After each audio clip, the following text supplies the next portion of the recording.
Assalamualaikum warahmatullahi wabarakatuh. Perkenalkan, saya Wandiansa. Dalam video kali ini akan membahas tentang interval. Pertama akan dibahas definisi interval. Misal A dan B adalah bilangan real dengan A kurang dari B. Suatu interval pada bilangan real didefinisikan sebagai berikut. Interval terbatas. Interval buka A, B didefinisikan sebagai himpunan X bilangan real dengan X lebih dari A dan kurang dari B. Ilustrasi interval ini pada garis bilangan adalah sebagai berikut. Selanjutnya, interval tutup A, B didefinisikan sebagai himpunan X bilangan real dengan X lebih dari atau sama dengan A dan kurang dari atau sama dengan B. Ilustrasinya sebagai berikut. Dengan cara yang serupa didefinisikan interval A buka, B tutup sebagai berikut dan interval A tutup, B buka sebagai berikut. Selanjutnya, interval tidak terbatas. Interval buka A, hingga didefinisikan sebagai himpunan X bilangan real dengan X lebih dari A.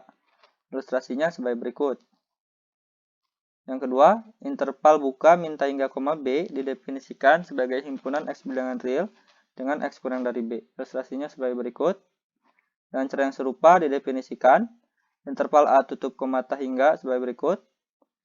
Dan interval minta hingga, B tutup sebagai berikut. Serta interval buka minta hingga, hingga yang tidak lain adalah bilangan real itu sendiri. Selanjutnya akan dibahas sifat dari interval. Teorema 1, misal I adalah subhimpunan bilangan real, merupakan suatu interval. Jika X dan Y anggota I dan X kurang dari Y, maka interval tutup X, Y termuat pada I. Buktinya, misalkan I adalah interval tutup A, B, ambil sembarang T di interval X, Y, maka T lebih dari atau sama dengan X dan kurang dari atau sama dengan Y. Karena X dan Y anggota I, maka T lebih dari atau sama dengan X, lebih dari atau sama dengan A.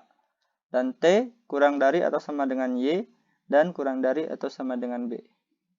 Akibatnya, T termuat pada I. Oleh karena itu, interval tutup X, Y termuat pada I. Untuk kasus I interval lainnya dapat dibuktikan dengan cara yang serupa. Selanjutnya akan dibahas karakterisasi interval.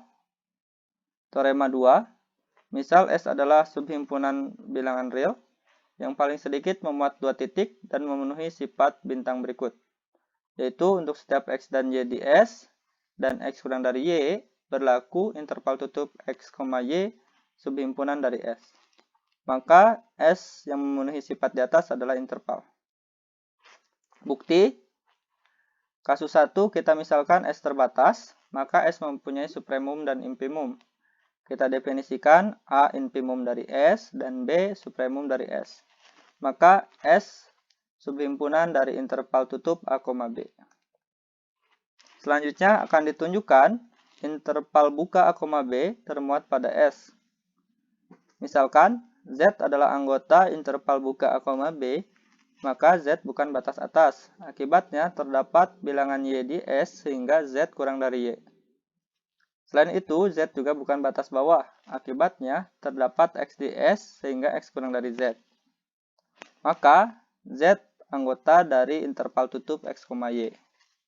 Berdasarkan sifat bintang, Z juga merupakan anggota S.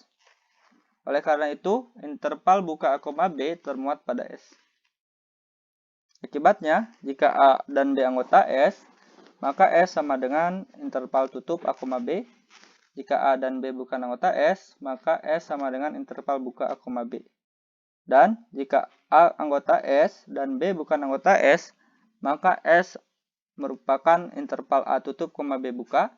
Serta jika A bukan anggota S dan B anggota S, maka S sama dengan interval A buka, B tutup. Untuk kasus 1, S terbukti interval. Kasus 2, kita misalkan S terbatas di atas, maka S memiliki supremum. Kita definisikan B sebagai supremum dari S, maka S termuat pada interval minta hingga, B tutup. Akan ditunjukkan interval buka minta hingga, B termuat pada S. Ambil sebarang Z, anggota dari interval buka min hingga koma B, maka Z bukan batas atas dari S. Sehingga terdapat bilangan Y di S, sehingga Z kurang dari Y. Selanjutnya pilih X sama dengan Z kurang dari 1, maka X kurang dari Z. Sehingga diperoleh Z anggota dari interval tutup X, Y. Berdasarkan sifat bintang, maka Z anggota S. Jadi, interval buka min hingga koma B termuat pada S. Akibatnya, jika B anggota S, maka S sama dengan interval min hingga koma B tutup.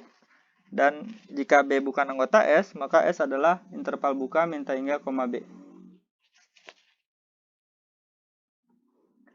Untuk kasus 3, misalkan S terbatas di bawah, dan untuk kasus 4, misalkan S tidak terbatas. Kedua kasus tersebut dapat dibuktikan dengan cara yang serupa pada kasus 1 dan kasus 2. Selanjutnya akan dibahas tentang interval bersarang, definisi. Misal, IN untuk N bilangan asli adalah interval. Koleksi dari IN disebut koleksi interval bersarang jika memenuhi IN memuat IN plus 1 untuk setiap N bilangan asli. Contoh, diberikan IN adalah interval tutup 0,1 per N untuk N bilangan asli. Maka IN memuat IN plus 1 untuk setiap N anggota bilangan asli. Oleh karena itu, koleksi dari IN merupakan koleksi interval bersarang.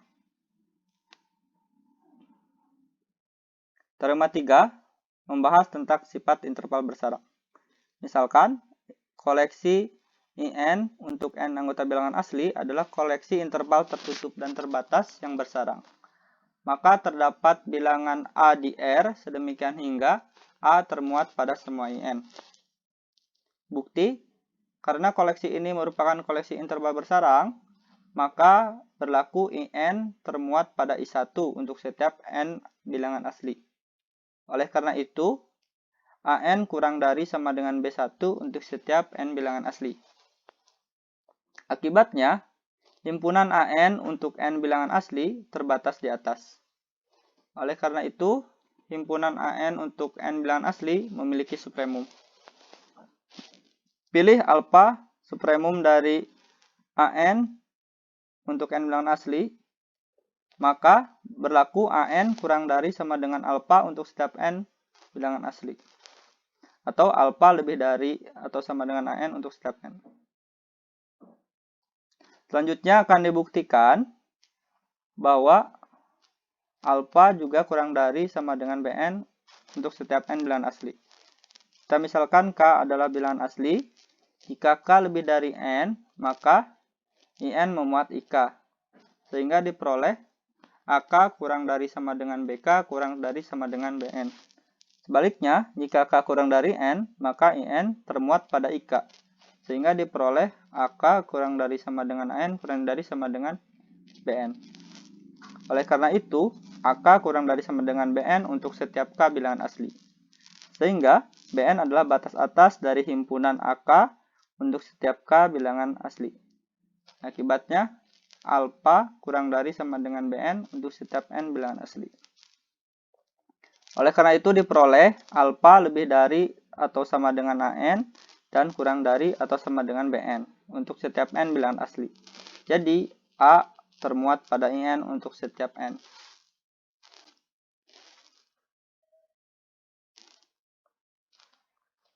Selanjutnya, teorema 4 membahas tentang ketunggalan nilai alfa yang dibahas pada teorema sebelumnya. Misalkan, IN sama dengan interval tutup dan terbatas AN, BN untuk N bilangan asli. Jika koleksi IN adalah koleksi interval tutup dan terbatas yang bersarang, demikian hingga panjang BN kurang AN memenuhi infimumnya sama dengan 0, maka terdapat secara tunggal alfa yang termuat di semua IN.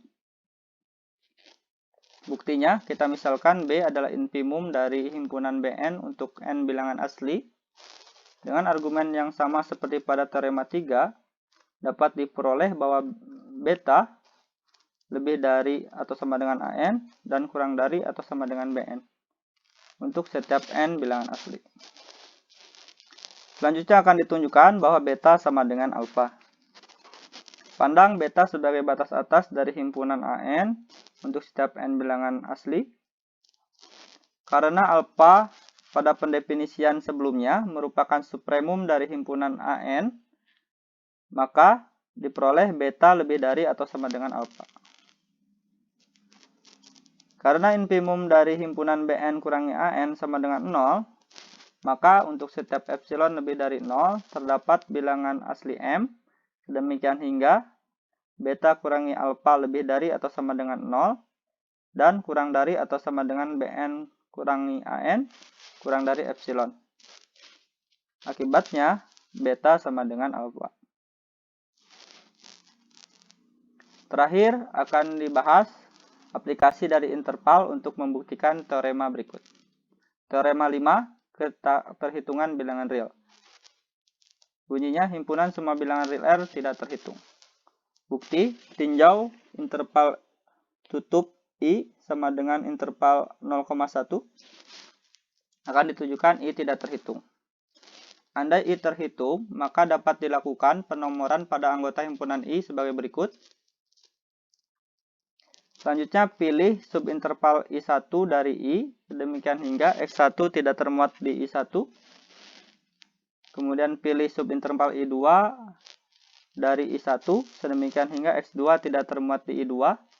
Dan seterusnya, sedemikian hingga diperoleh koleksi interval bersarang IN untuk N bilangan asli. Demikian hingga IN subhimpunan dari I dan Xn tidak termuat pada IN untuk setiap N bilangan asli. Berdasarkan teorema 3, maka terdapat bilangan alfa sedemikian hingga alfa termuat pada semua IN.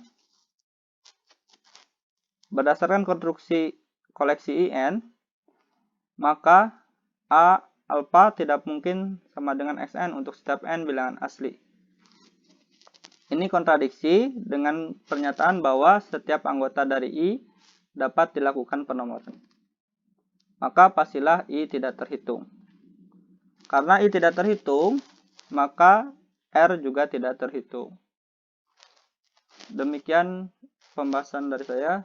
Terima kasih. Wassalamualaikum warahmatullahi wabarakatuh.